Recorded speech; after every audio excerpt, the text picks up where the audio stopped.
Hello കൂട്ടുകാരെ, ഇന്ന് നമുക്ക് നല്ല ടേസ്റ്റി ആയിട്ടുള്ള ബനാന മിൽക്ക് ഷേക്കാണ് തയ്യാറാക്കാൻ പോകുന്നത്. അതിനായിട്ട് ആദ്യം തന്നെ തൊലി കളഞ്ഞിട്ട് ചെറിയ പീസാക്കി കട്ട് ചെയ്ത് ഫ്രീസറിൽ വെച്ച് നല്ലതുപോലെ തണുപ്പിച്ചെടുത്തുള്ള പഴം എടുക്കാം കേട്ടോ. തണുപ്പിച്ചുള്ള പഴം നമ്മൾ മിക്സിയുടെ ജാറിലേക്ക് ഇട്ട് കൊടുത്തു. ഇനി നമ്മളിതിലേക്ക് ചേർത്ത് കൊടുക്കുന്നത്, ഇതിലെ പഞ്ചസാര ചേർക്കാൻ താല്പര്യമുള്ളവർക്ക് പഞ്ചസാര ചേർത്ത് കൊടുക്കാം. ഞാനിവിടെ നല്ല ടേസ്റ്റ് ഒന്നുകൂടി കൂടാനായിട്ട് ഈന്തപ്പഴമാണ് ചേർത്ത് കൊടുക്കുന്നത്. അപ്പോൾ ഈന്തപ്പഴത്തിൻ്റെ കുരു കളഞ്ഞിട്ട് നമ്മളിതിലേക്ക് ചേർത്ത് കൊടുത്തു. ഇനി ഇതിലേക്ക് നല്ലതുപോലെ കട്ടയാക്കിയിട്ടുള്ള പാല് നമുക്ക് ഒഴിച്ചു കൊടുക്കാം. ഞാൻ പാല് തിളപ്പിച്ച് ചൂടാറിയതിന് ശേഷം ഫ്രീസറിൽ വെച്ച് നല്ലതുപോലെ കട്ടയാക്കി എടുക്കുകയാണ് ചെയ്തത് കേട്ടോ.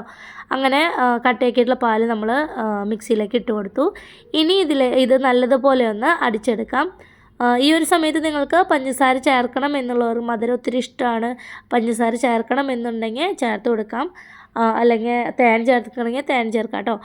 അതിനൊന്നും ആവശ്യമില്ല. നമ്മൾ ഈന്തപ്പഴം ചേർത്ത് കൊടുക്കുമ്പോൾ ഹെൽത്തിയാണ്, അതുപോലെ അത്യാവശ്യം നല്ല മധുരം ഉണ്ടായിരിക്കും ഈ ഒരു ഷേക്കിന്. അങ്ങനെ നല്ല സ്മൂത്തായിട്ട് നമുക്ക് ഈ ഒരു മിക്സ് അടിച്ചെടുക്കാം.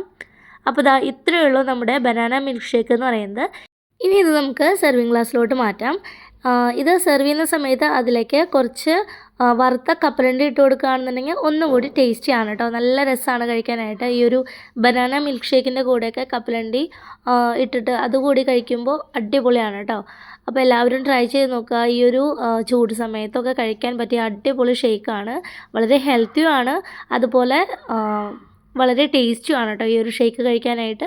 അപ്പോൾ നിങ്ങൾ ട്രൈ ചെയ്ത് നോക്കിയിട്ട് ഫീഡ്ബാക്ക് അറിയിക്കാൻ മറക്കരുത് കേട്ടോ. Thanks for watching.